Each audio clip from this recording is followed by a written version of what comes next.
Bismillahirrahmanirrahim. Alhamdulillahirabbil alamin wa bihi nasta'in ala umuri dunya waddin.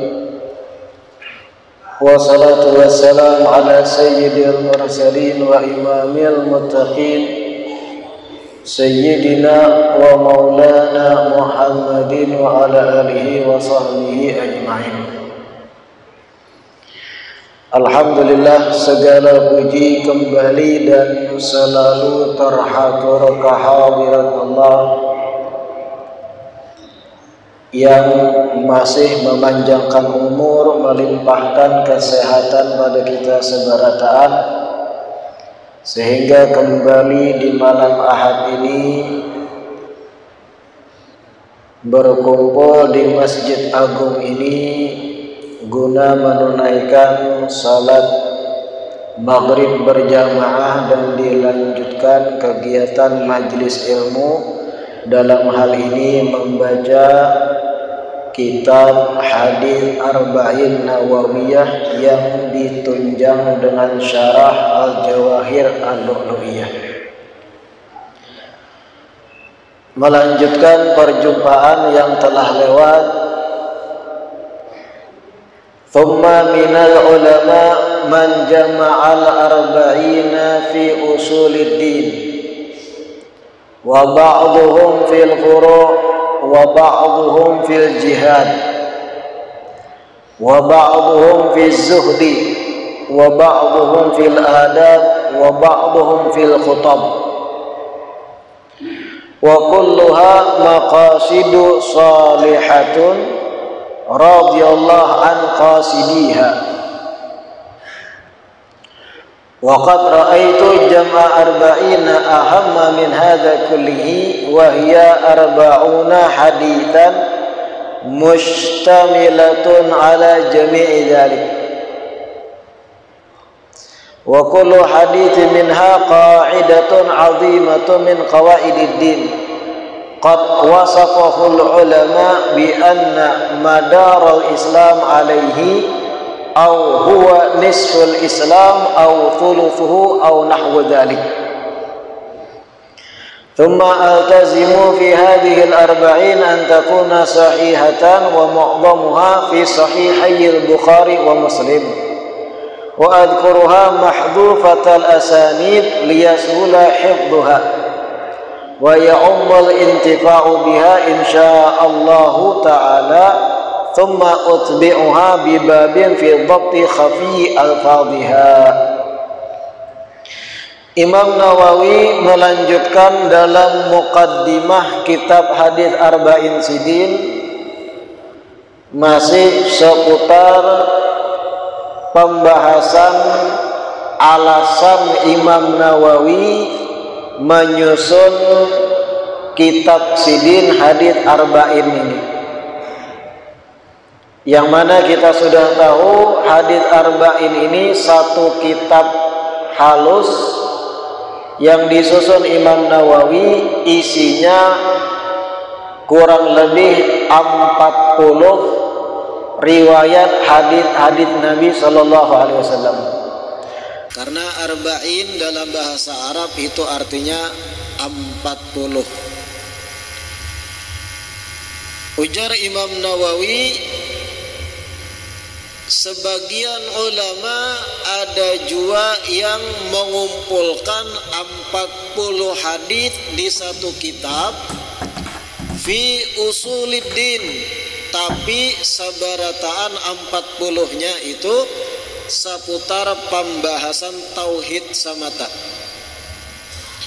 Hadis-hadis usuluddin, pembahasan seputar usul, dalam hal ini ilmu tauhid, akidah. Jadi ada ulama mengarang hadis arba'in jua sebelum Imam Nawawi, tapi berataan haditsnya dari 1 sampai 40 seputaran ilmu akidah aja, tauhid. Wa ba'duhum fil furu', ada juga ulama lain jar Imam Nawawi mengumpulkan 40 hadis, tapi sabarataan isi haditsnya berkaitan dengan furu', yaitu ilmu fikih. Pian kalau mengaji kitab ta baca istilah usul, itu artinya ilmu pembahasan tentang akidah, tauhid dalam hal ini. Kemudian ada lafadz juga furu' yang artinya cabang. Furu' itu adalah ilmu fikih atau ilmu syariat. Wa ba'dhum fil jihad, ada juga ulama jar Imam Nawawi mengumpulkan 40 hadis tapi isinya barataan hadis-hadis seputaran jihad, anjuran jihad, fadilat jihad dan yang lain. Wa ba'dhum fi zuhdi, ada lagi 40 hadis isinya seberataan seputaran tentang pembahasan zuhud. Apa itu zuhud? Intinya zuhud membersihkan sanubari dari keterikatan duniawi yang berlebih. Ada juga 40 hadis isinya berataan hadis-hadis seputaran zuhud. Wa ba'dhum fil adab, ada juga mengumpulkan hadis isinya tentang adab-adab. Wa ba'dhum fil khutab, sebagian lagi ada yang mengumpulkan 40 hadis seputaran isinya nasihat-nasihat. Wa kulluha maqasidu salihatun radhiyallahu an khasidiha, sabarataan hadis-hadis arba'in sebelum Imam Nawawi, ujar Imam Nawawi tadi, berisi tujuan-tujuan yang saleh, tujuan yang baik berataan, dan semoga Allah meridhai seberataan yang menyusun sebelum sidin, ujar sidin. Waqad ra'aitu jam'a arba'ina ahamma min hadza kullih. Nah, lalu ujar Imam Nawawi, sedangkan yang aku lihat, pendapatku, ujar Imam Nawawi, aku lebih condong mengumpulkan 40 hadis di kitab sidin ini aham min hadza kulli, nang jauh lebih penting dari hal-hal tadi. Jadi 40 hadis Imam Nawawi nang kita kaji, kita pelajari insyaallah tiap malam Ahad ini, seberataan pilihan-pilihan yang penting benar diketahui. Wahia arba'una hadithan mustamilatun ala jami'i dzalik, yaitu jersidin 40 hadits yang isinya mustamilatun, terkandung di dalamnya sabarataan bab-bab yang tadi disampaikan di atas.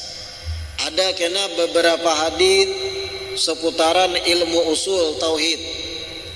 Ada kena di antara 40 hadits Nawawi ini isinya seputaran tentang ahkam syariat fikih.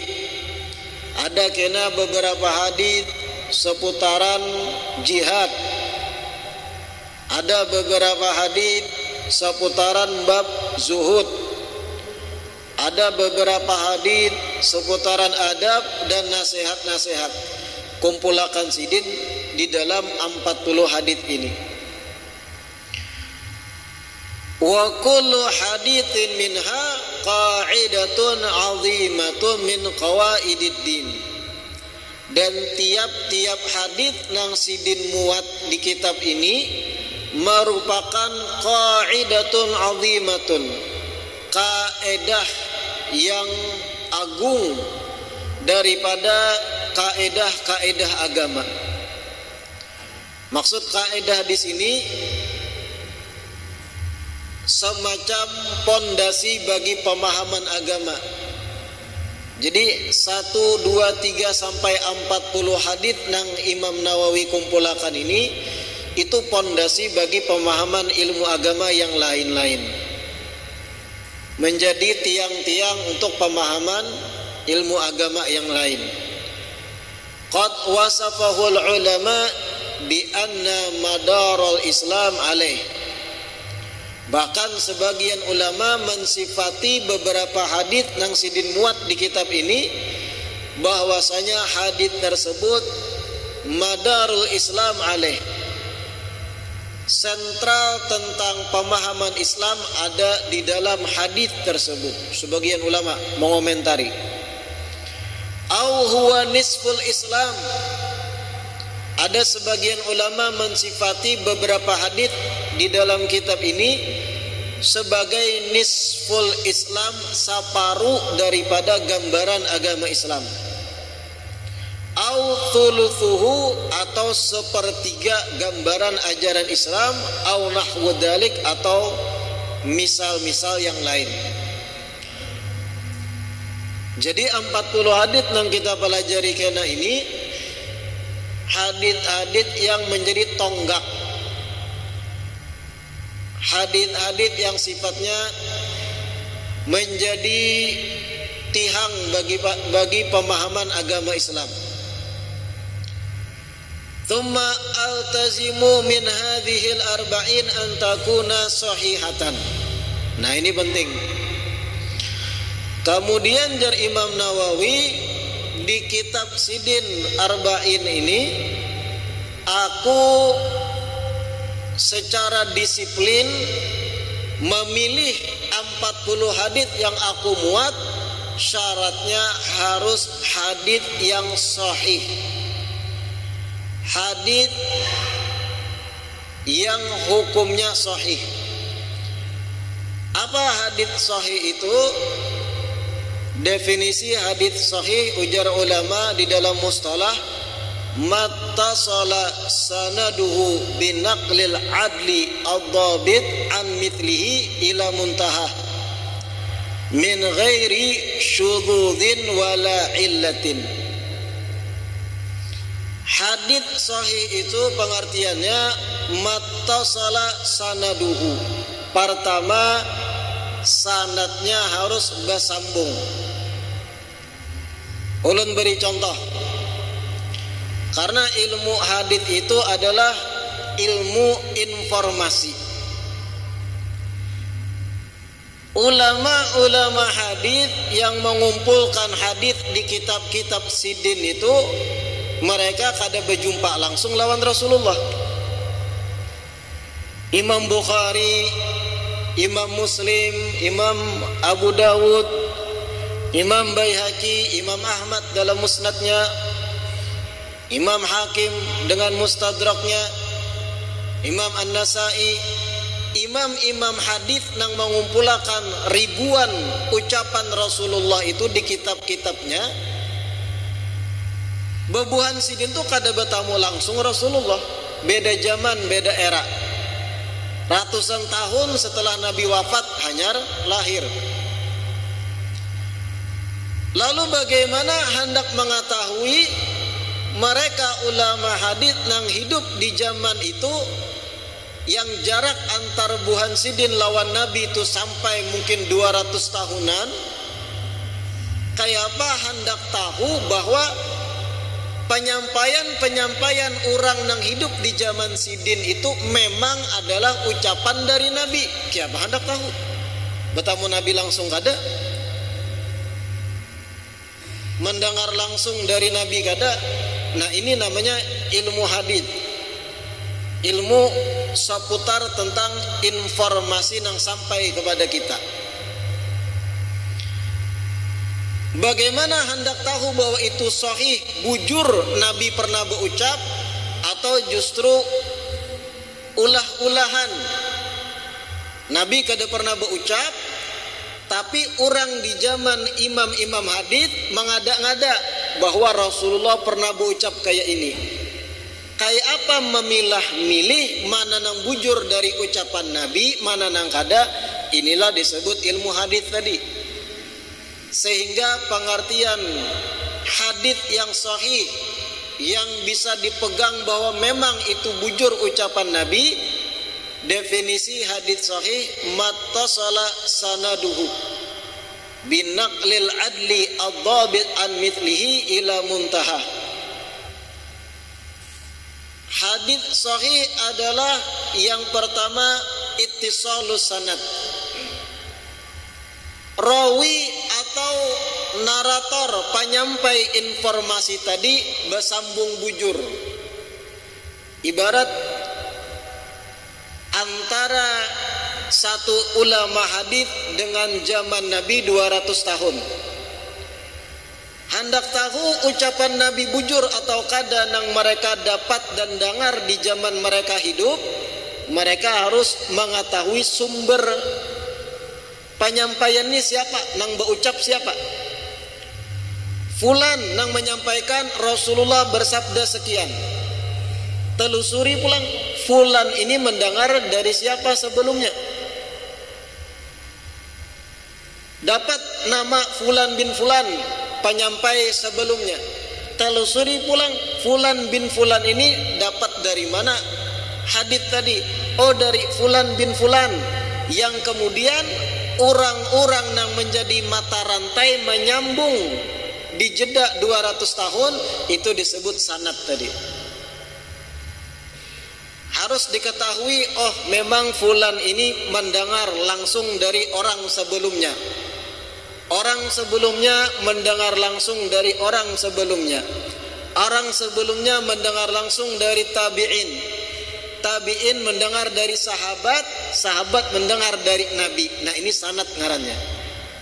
Kayak ini cara hendak tahu hadits nang sampai di zaman para ulama hadits memang bujur Nabi pernah mengucapakan.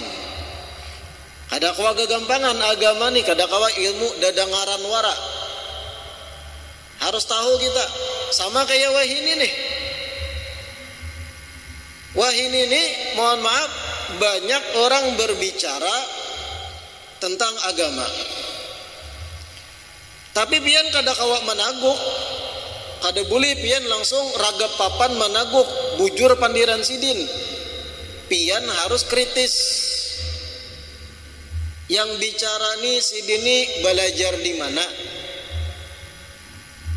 Pernahkah di pesantren menuntut ilmu? Kalau pernah, ajarannya macam kayak apa? Ahlussunnah wal jamaah kah atau nang beda pulang? Siapa gurunya? Kalau dapat info, oh sidin yang bicara agama ini lulusan pesantren ini. Kalau hendak lebih hati-hati, cari alumni pesantren yang sama, takuni kayak apa sidin ketika mondok. Di pesantren bujur menuntutkah atau makan guring wara? Karena kita mengambil pemahaman agama itu harus hati-hati. Jangan setiap orang berjubah, bebolang, betongkat, bicara agama, ilmu-ilmu langsung ditaguk. Saking bahayanya wah ini. Kayak itu juga ilmu hadis. Telusuri sidin belajar di mana? Guru sidin siapa gurunya pulang?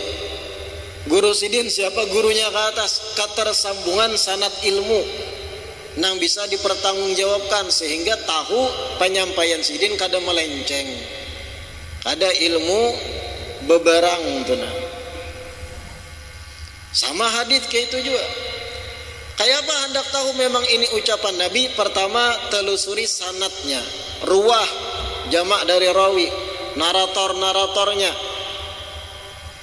Oh ternyata yang menyampaikan fulan. Kada langsung dipakai juga oleh ulama hadits. Diteliti, dipelajari fulan ini kayak apa karakternya. Sehingga disebut tadi mattasola sanaduhu binaqlil adli ad-dhabit. Orang tuh bersifat adalah kada. Apa bersifat adalah? Muslim, akil, balik, ghairu fasikin, wala makhrumul muru'ah. Yang menyampaikan hadis tadi itu teliti dulu. Muslim kada? Muslim, oke. Berakal sehat kada? Berakal, oke. Balik kada? Balik, oke. Fasik kada? Apa fasik itu? Manir takabal kabair au asarra ala saghair. Orang tuh rancak bermaksiat kada? pernah berbuat dosa besar kada? Kalau sekali jadinya pernah berbuat dosa besar ketahuan, orang itu kada kau dipegang lagi pandirannya dalam ilmu hadis. Kenapa? Fasik. Atau ternyata orang tersebut musir bisagair, kada menggawi dosa besar, tapi kada baampihan menggawi dosa-dosa yang halus. Menjablai terus di warung contohnya, bepandiran dengan acil warung jablay, dosa nih, kada bertaubat. Pandiran orang seperti itu kada kau diikuti lagi dalam ilmu hadis, kada terpakai pandirannya. Kenapa? Fasik. Makanya telusuri kayak apa orang nih nang menyampaikan hadis bahwa ini ucapan Nabi jarnya. Ternyata kesaksian orang setempat orangnya baik, kada berbuat dosa besar, kada pernah bermaksiat rancak, maka masuk dah syarat adalah tadi. Kemudian setelah diketahui inya baik, soleh, dobit kada. Apa dobit itu? Hafal kada, bujur. Apa nang inya sampaikan itu sesuai kada dengan penyampaian orang generasi sebelumnya pulang. Nya kadang ada juga orang itu soleh baik tapi kada pahafalan. Artinya orang baik bertakwa soleh, pian sampaikan satu maklumat informasi bahwasanya jerpian jarak antara Tanjung ke Banjarmasin contohnya 234 km. Didengar informasi tadi oleh orang soleh tadi, orang baik. Ketika orang soleh ini menyampaikan ke orang berikutnya, jarak Tanjung ke Banjarmasin 180 aja. Nah berarti kada dobit, kada hafalnya, nyanyuk. Walau bertakwa, walau sahih, kada kau dipakai. Karena apa? Inya kada mundobit. Orang tadi bukan dobit dalam kategori ilmu hadis. Hanya saja dalam ilmu masalah hadis, dobit itu terbagi dua. Ada dobtul sadar, ada dobtul kitabah. Sebagian ulama sebelum imam hadis itu ada yang mencatat. Bujur kada hafal, kada pahafalan, tapi setiap ucapan Nabi ditulisnya. Nah disiplin penulisan pulang diteliti. Nah itu karena pulang syarat narator ilmu hadis. Inya kada fasik, kemudian inya harus dobet tadi, penyampaiannya kada berubah-ubah. Hari ini ditakuni jarak Tanjung Banjar 230, 3 hari kemudian berubah pulang 180, 4 hari kemudian ditakuni 175. Nah itu kada matbut ngarannya, nyanyuk, banyak masalah mungkin si denda. Kemudian anmitlihi, kriteria penyampai hadis tadi harus dari satu orang ke orang yang sama karakternya. Oke, penyampai yang ditamui ulama hadis tadi lolos verifikasi dah, kawa diikuti. Orang sebelum sidin yang menyampaikan pulang harus lolos verifikasi pulang. Begitu pula di atasnya sampai pada sahabat, sampai pada Nabi. Hanya kawa diikuti infonya tadi. Memang ini hadis Nabi sahih. Pahamlah ya? Min ghairi syudzudin wala illatin.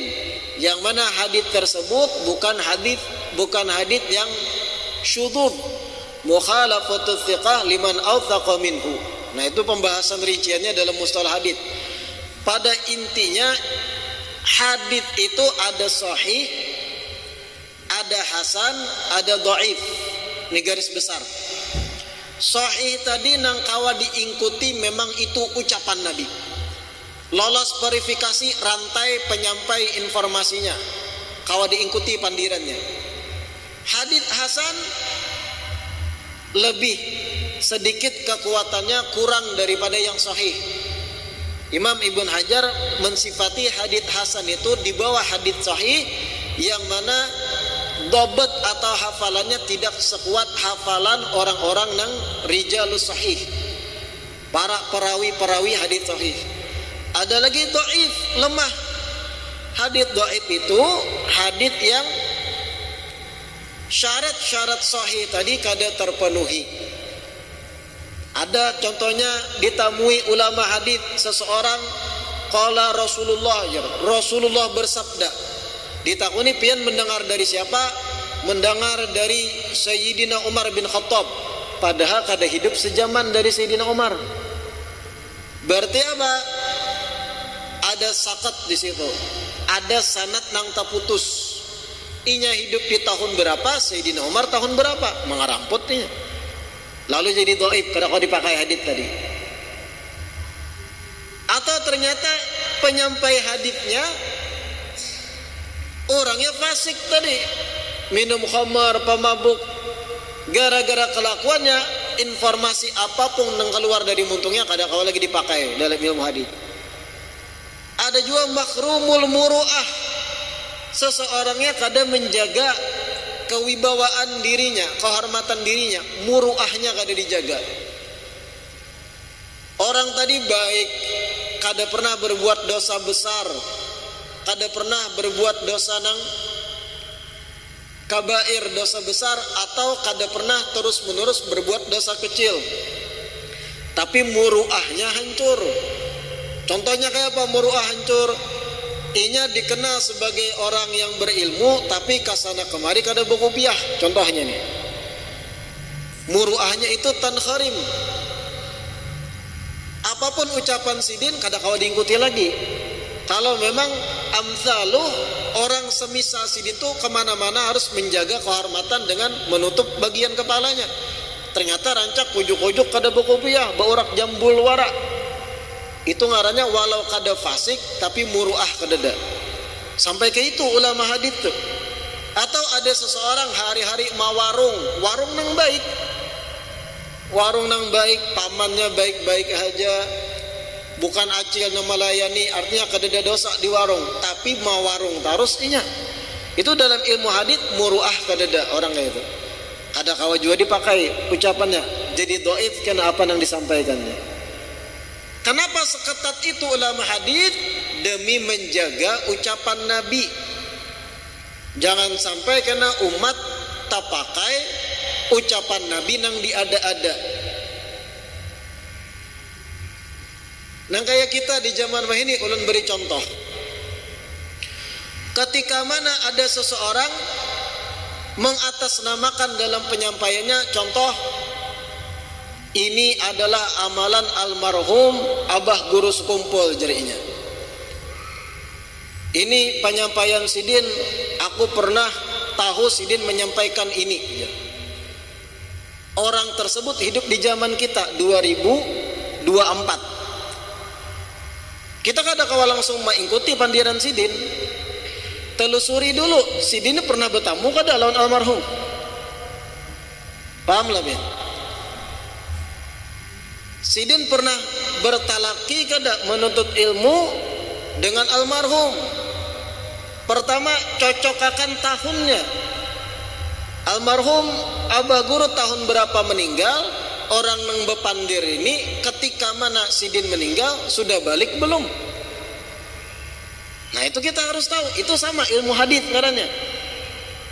Kita ini mencoba berhati-hati dalam menyerap informasi. Memang kayak itu. Kalau urusan agama ini jangan asal aguk. Bebaya bebolang ceramah-ceramah dikiau guru, tuan guru. Di mana sidin belajar? Asal mana sidin? Kalau memang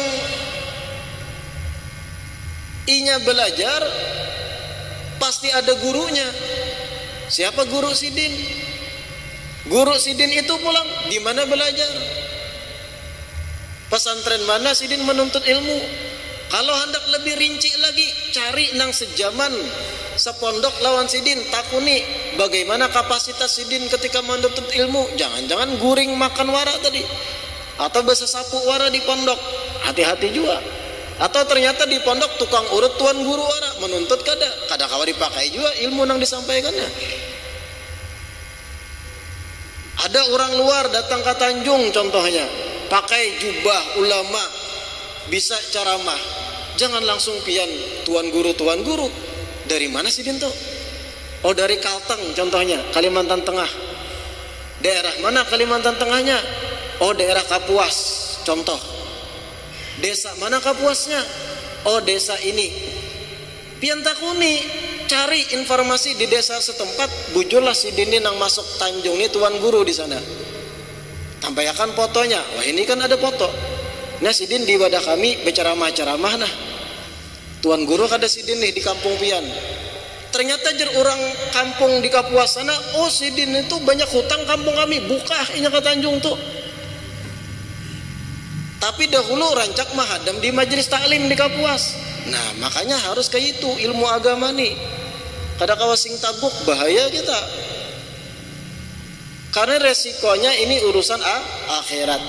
Kayak itu gambaran ilmu hadits juga. Nah kayak tadi mengatasnamakan abah guru. Sidin bertamu kada?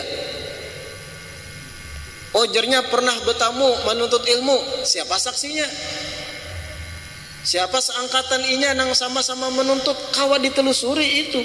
Sehingga ketika inya menyampaikan satu amalan nang inya kait-kaitkan ke abah guru, oh memang bujur nih ucapan abah guru, ada saksinya jelas. Tapi kadang orang mengada-ngada, pian nang mengamalakan, taguk aja terus, bahaya. Ini agama.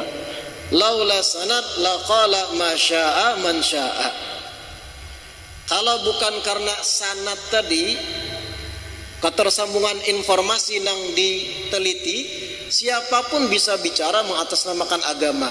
Tapi harus ditelusuri sumbernya dari mana. Di mana Sidin menuntut ilmu? Siapa gurunya? Gurunya kemana menuntut ilmu? Apa alirannya? Kitab-kitab apa yang dihatamkannya? Nah kayak itu. Paham lah kira-kira? Itu di zaman kita wah ini dalam mencari ilmu agama. Bahari dalam meneliti hadits ketat, bahkan lebih ketat dari yang ulun gambarkan tadi. Ulama hadits itu kadanglah melakukan perjalanan ratusan kilometer dengan keterbatasan transportasi zaman bahari. Bahari itu mun kada berjalan batis, onta, kuda, iyalah. Ada nang rela ratusan kilometer bahkan ribuan karena mendengar ada orang nang tuha hidup di daerah situ, banyak mengingat hadits-hadits Nabi nang inya hafal dari generasi sebelumnya. Didatangi oleh ulama hadits. Setelah beberapa hari sampai ke situ, terlihat orang nang dipadahkan banyak hafal hadits tadi, contohnya mengukur ayam. Tahu mengukur ayam lah? Kur ayam. Datangan ayam. Dustaiko jinya. Ayam didustainya contohnya. Dikukur wara kada ditimbai barasnya. Ulama hadits kalau melihat itu kada dipakai Sidin lagi ucapan itu. Menipu makhluk Tuhan. Ayo seketat itu.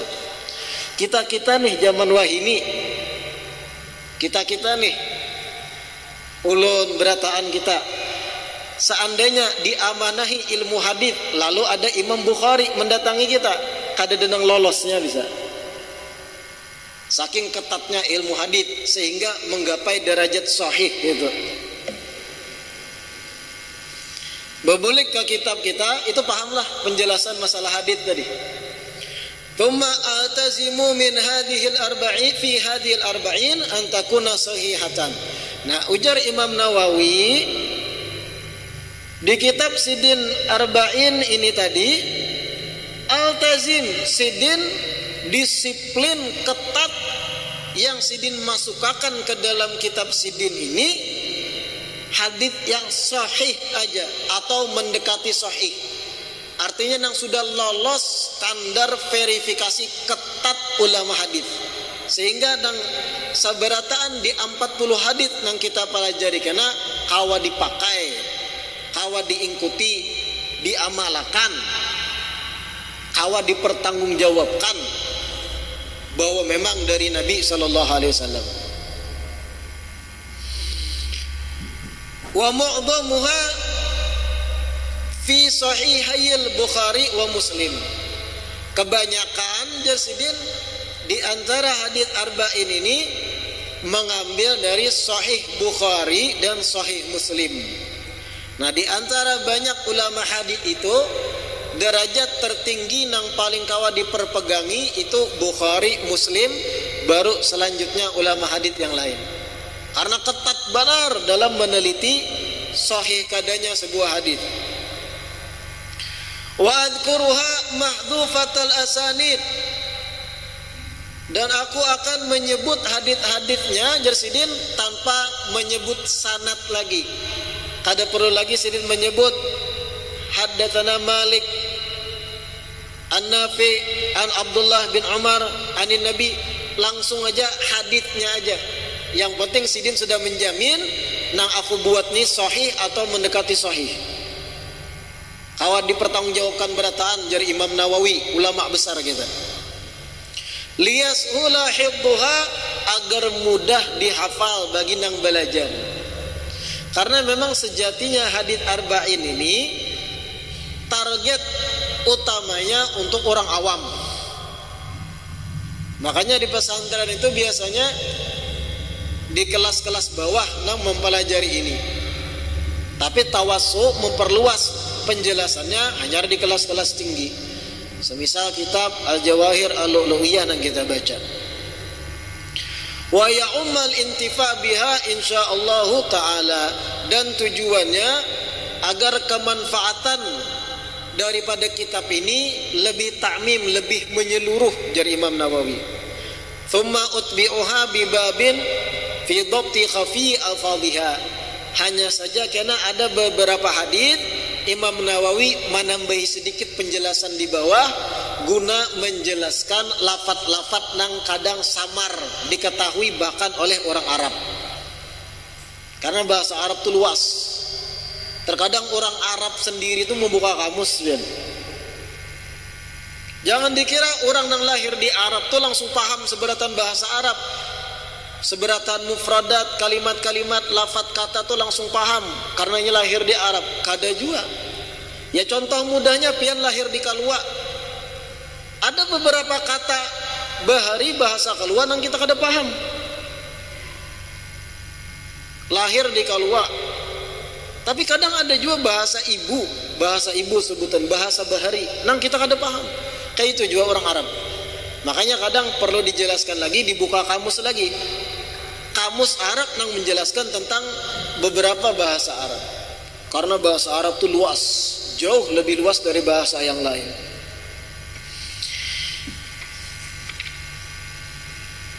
Wa yanbaghi likulli raghibin fil akhirati an ya'rifa hadhihi al-ahadits. Lalu jar Imam Nawawi di penghujung muqaddimah Sidin, sudah seharusnya bagi seseorang yang kepengen, yang berharap untuk kenyamanan di akhirat, hendak selamat di akhirat, an ya'rifa hadhil ahadits, untuk mengetahui hadits-hadits ini. Sudah seharusnya belajar 40 hadits ini bagi orang yang memang hendak nyaman di akhirat. Lima ishtamalat alaihi mina muhimmat, dikarenakan 40 hadits ini tadi banyak hal-hal penting kandungan isinya. Wahtawat alaihi minat tanbih ala jami'i ta'at, dan mengandung pula taguran-taguran, peringatan-peringatan di seputar perbuatan taat. Wa dzalika dhahirun liman tadabbara, dan ini jelas bagi siapa yang merenungkan.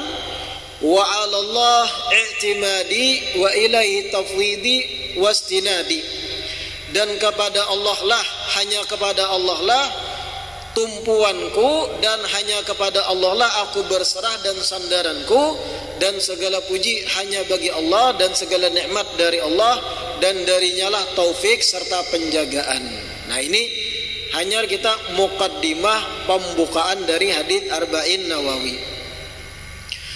Sebelum kita lanjutkan masuk haditsnya kena, baiknya kita sedikit membaca manaqib atau mengetahui siapa gerang Imam Nawawi itu.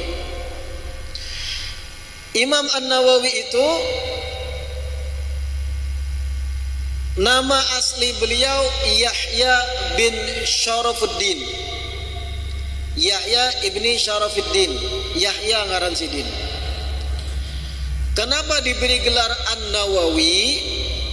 Karena beliau lahir di desa Nawa.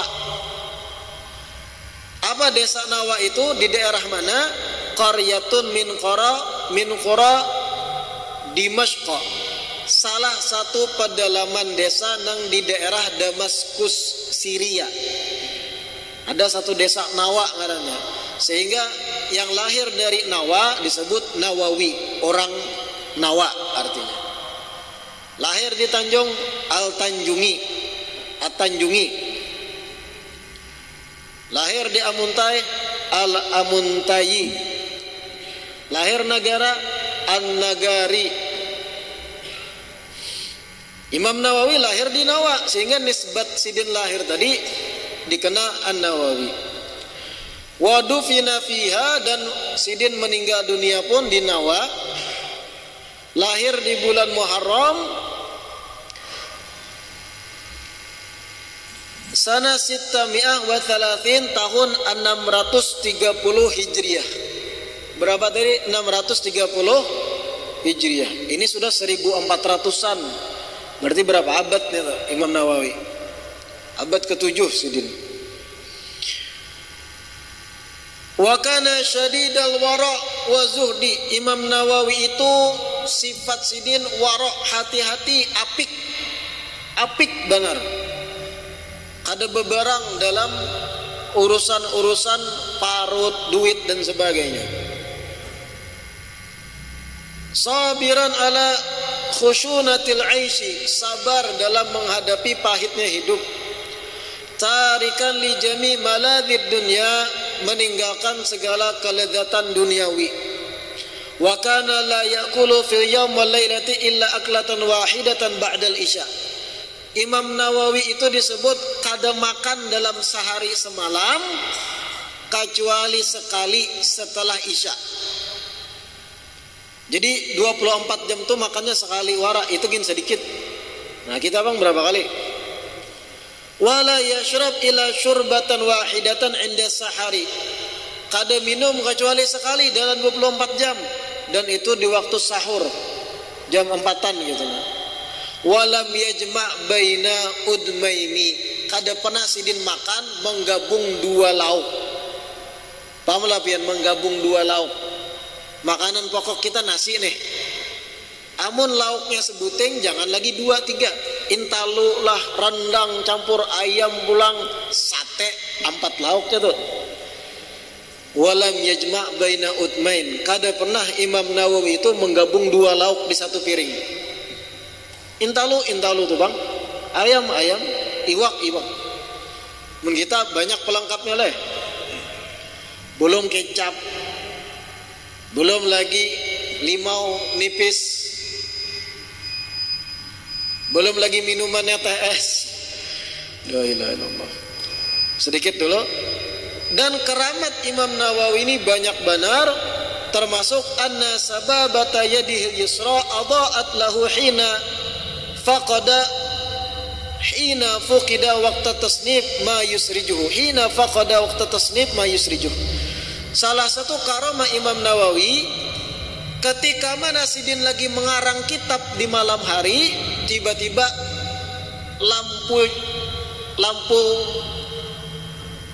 lampu sidin nang api lah, model strongkeng lah bahasa kita, mati. Kada ada listrik bari, mati, habis minyak dan sebagainya. Tangan kiri sidin tiba-tiba telunjuknya bercahaya, menggantikan lampu tadi. Kemudian sidin melanjutkan mengarang kitab. Itu satu dari sekian banyak karamah Imam An-Nawawi.